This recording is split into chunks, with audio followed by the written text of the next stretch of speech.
Welcome to Coaching with Jamie, your dose of coaching from a leadership view. Whether you are a teacher leader, a district leader, technology coach, instructional coach, or building leader, this podcast is for you. With a background in instructional technology and media, as well as educational leadership, I will use my middle ground instructional coaching role to open conversations around practices that we do face daily in education. So if you find something valuable here, like, share, and subscribe to continue the conversation. And here we are today in episode 5, where I am really excited to be talking about the first 30 days. That's right, the first 30 days of coaching, leading, but we truly know that those two things aren't very far apart. So I'm here to walk you through what I believe is a fully functional first 30 days that can be implemented if you really sit back and learn to adapt in any environment, whether that's an elementary or a secondary environment, a public or a private, maybe a K-12. Maybe your environment is a district-based environment or a school-based environment. Whatever it is, I believe that you truly can look at this and adapt it in some way that will make you really see some impact in the first 30 days. So I'm going to start off this podcast by just telling you that there is no one size fits all. There is no coaching book that's going to give you the step 1, step 2, step 3, and you're going to be a highly successful, wonderful coach. Every environment you coach in is different. Every staff you coach is different. Everything about this role has to be adaptive. Yes, there has to be some underlying expectations, and yes, there has to be some underlying visions. Of course, that's why there's so many books out there and so many podcasts and so many people sharing their work. Of course, there has to be something underlying to make sure that we are truly driving a successful vision. But nothing I ever say or anyone else ever says is going to be a one-size-fits-all approach that if you just plug and play, it will work. Because I'm coming from my own experience. I'm coming from experience as a district level coach / consultant, and then now a school-based coach in middle school. And I will tell you that there is no one size. So you take what you can, you look around at who you are coaching, and you take it and adapt it from there. So as I work through this, know that my ultimate goal is to give you some foundational pieces for you to then say, now what do I do with this? So let's start with week 1. Week 1 is the week that is the craziest for all coaches. And here's why. You aren't going to do any coaching. And that sounds crazy because in most roles, at the end of the day, your first week on the job, you're doing the job.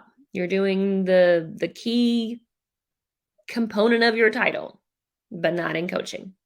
That first week, there's no coaching to necessarily truly be done. Yes, you might be performing some professional learning pieces. You might be leading some teams. You might be getting started. There's those flickers of coaching that might be there. But in the reality, guess what week 1 is? Support, support, support. What do you teachers need? What do they need to get started? What do students need? Operationally, what needs to take place in order for students and teachers to be successful? Keeping in mind what coaching is, the idea is that we are here to make sure that great teaching and learning happens. It can't happen if teachers don't have what they need. And yes, that might be getting programs running. Yes, that might be running errands. Yes, that might be doing some plugging in of some things or troubleshooting something for teachers.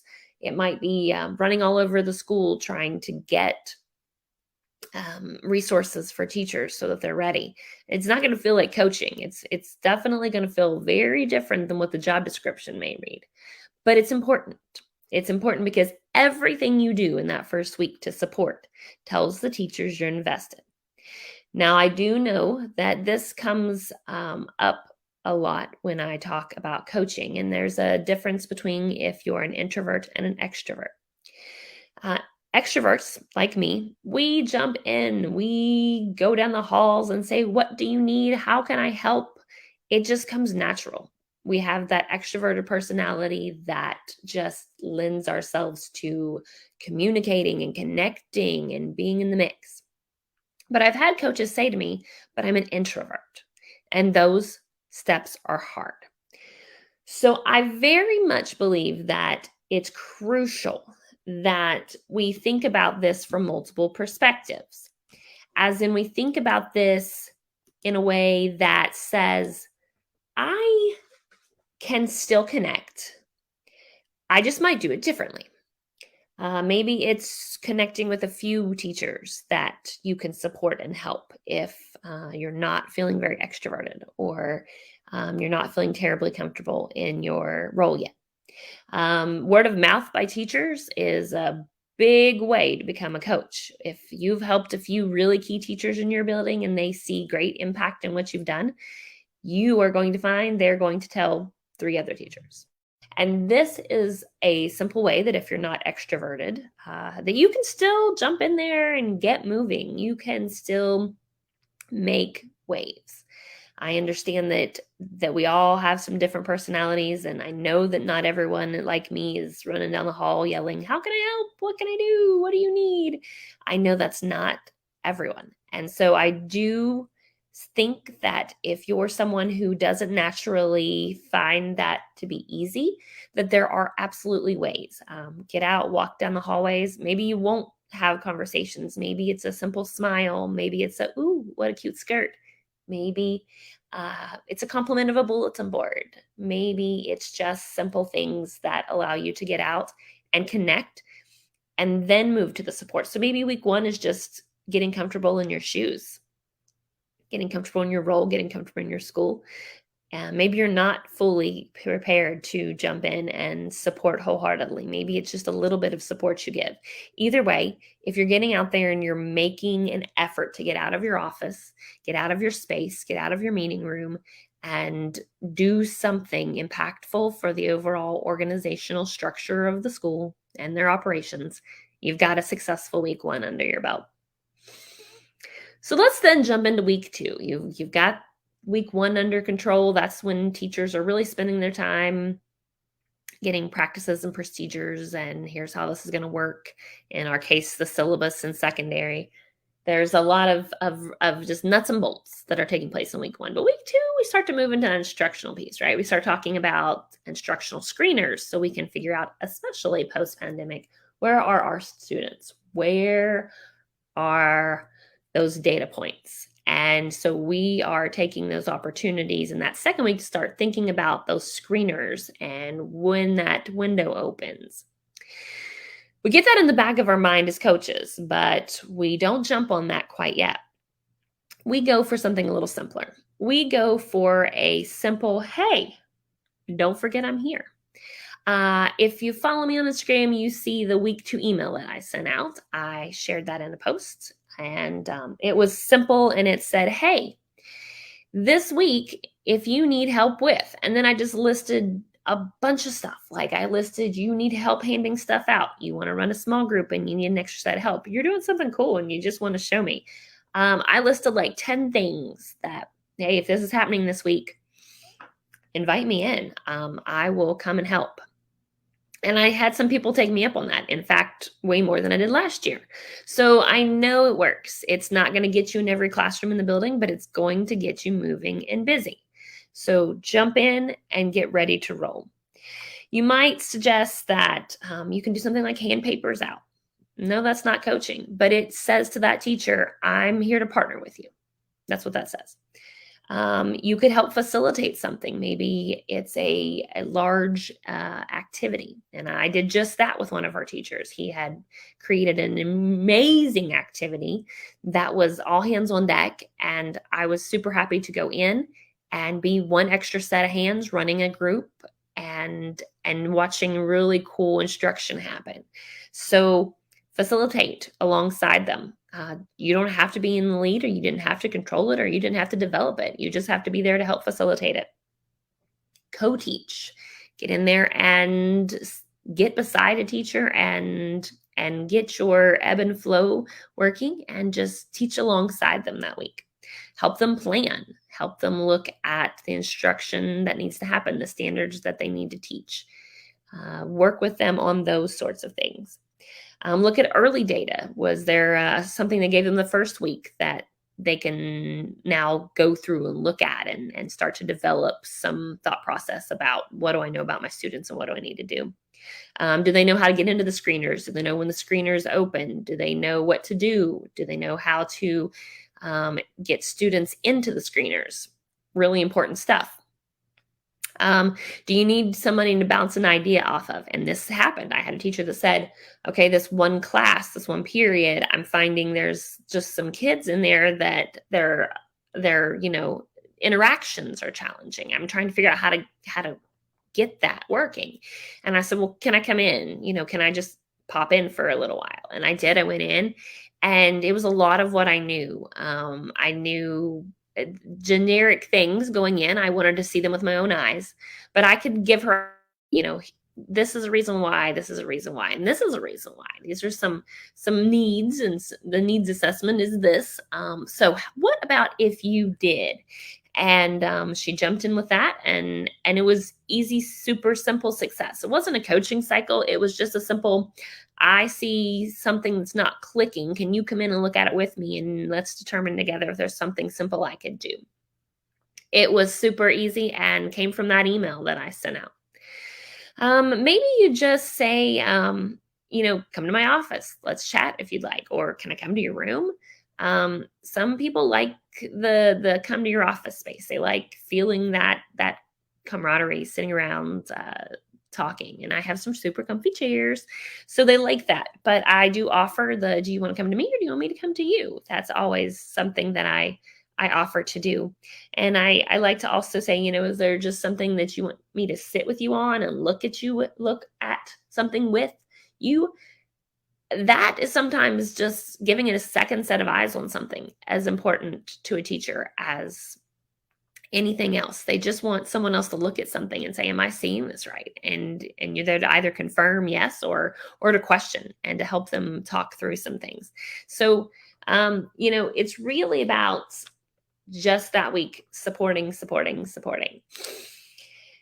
Trickling over into week 3. Now we're rolling. The year's finally starting to feel like a school year. Instruction is finally happening. Likely we've already given those screeners, and we now are starting to get some data rolling in. Now is that time where you say, hey, what help do you need with these screeners? Maybe it's, hey, I've got 6 kids I can't get tested. Can you help me with that? And I always offer to help. If there's 6 kids that missed that screening period and you need that data and you can't find a time to plug in for those 6 kids, absolutely, I'll help. We need the data, and if I can be a support in that, absolutely. Let's look at the data and talk about what we're going to do with it. And if you're lucky enough to have someone on your campus that looks at data, we have a MTSS interventionist on our campus. But if you're not lucky enough to have that person, you do need to be very involved in that data, to be looking at what data is coming in, what does it say. And even though I have said person on my campus who does a wonderful job, that person's looking at tier 2 and tier 3 data.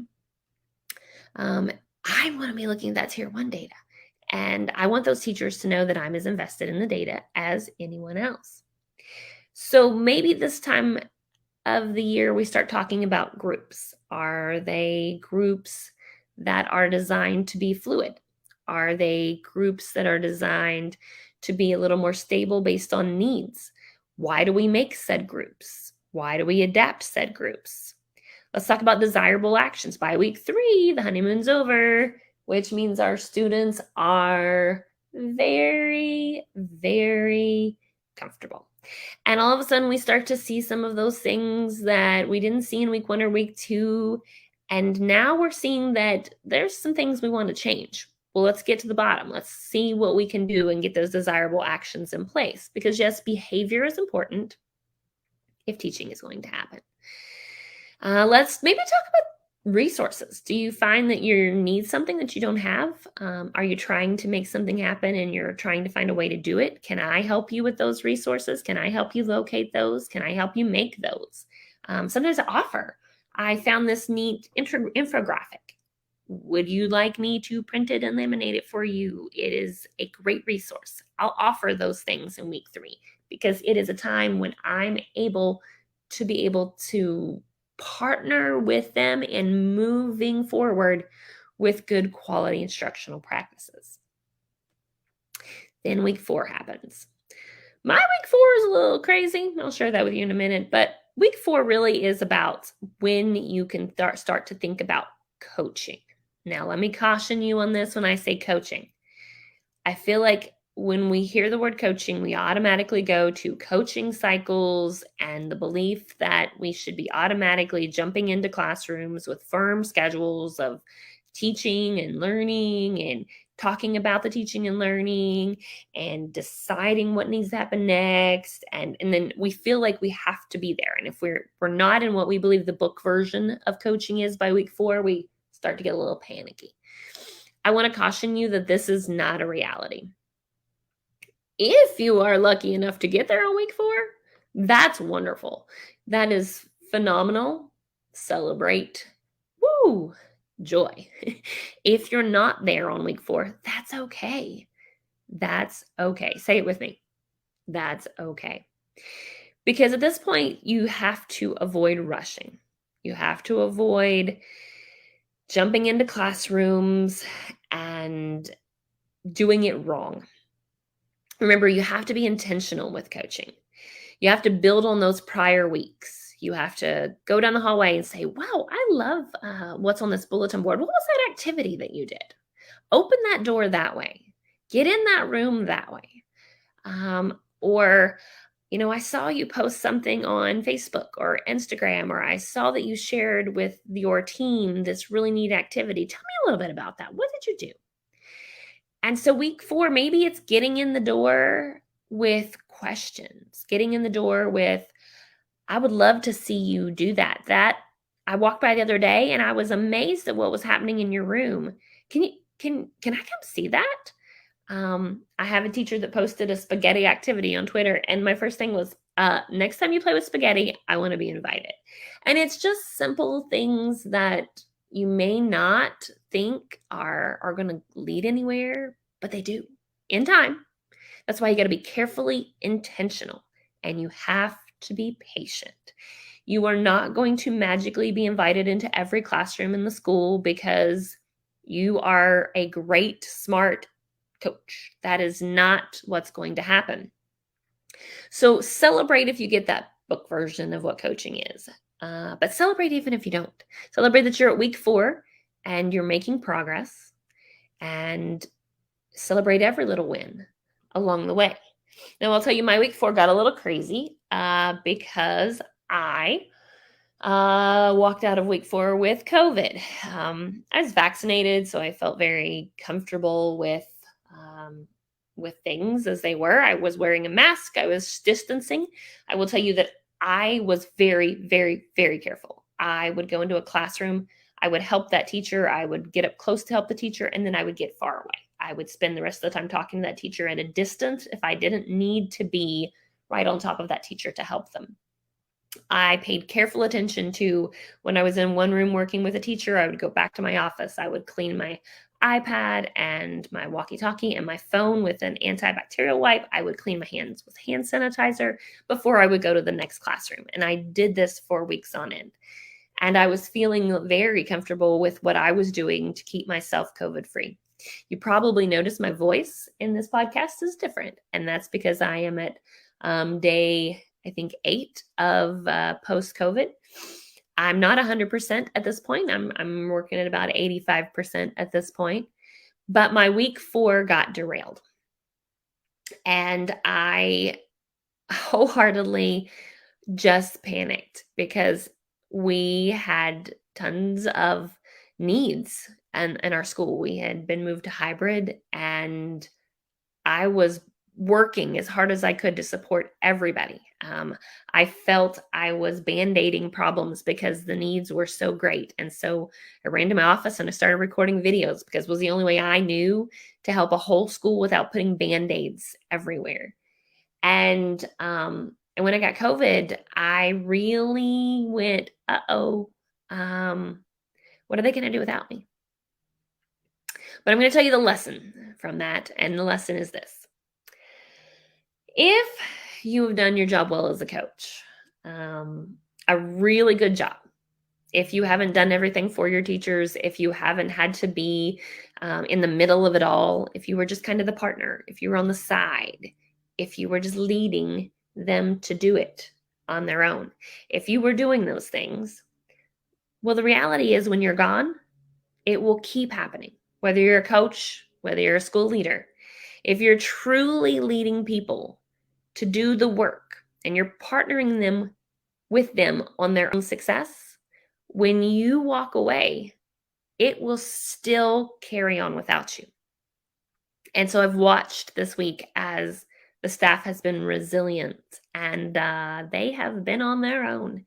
I've answered some emails. I've helped where I could when I was out of bed and able to do it. But I know that I'm doing what's right, because if I walk away, they can keep going. And that's what a coach and a leader should be. Someone who lays the foundation, walks hand in hand, and then when they let go of hands, everything keeps moving forward. And so COVID has taught me a lot this week. It's taught me that it doesn't matter how vaccinated you are or how careful you are.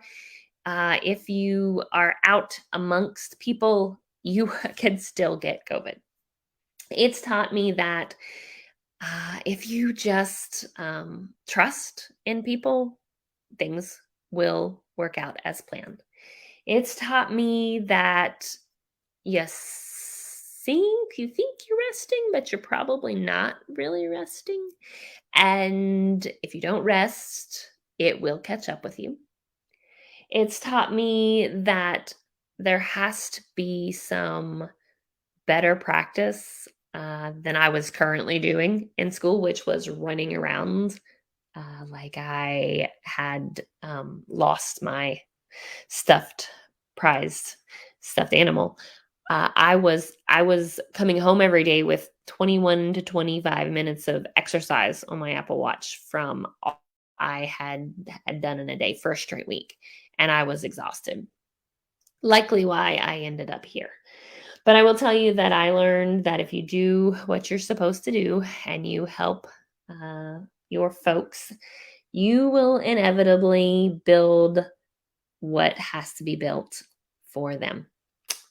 The last thing I'm going to leave you with is this. I'm just going to caution you. I know you want to get going with coaching, and I know you want to be in those classrooms, and I know you want to do good stuff, and I know you're anxious.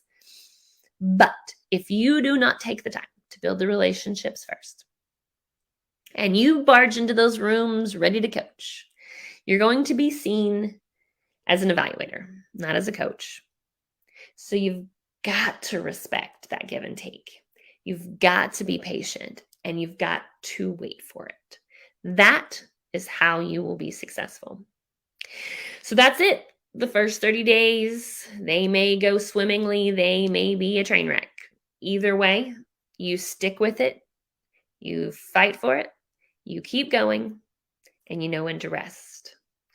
I would love to keep this conversation going, so make sure that you do stay connected on Instagram and Facebook. You can find me on both places at Coaching with JV. And of course, don't forget to subscribe to get notified when there are new episodes.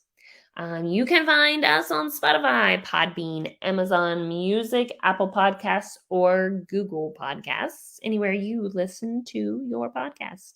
And don't forget that if you want to continue the conversation, you can do so on any of those social media platforms. So thank you for being a part of this wonderful day with me, and I wish you all a wonderful year of coaching.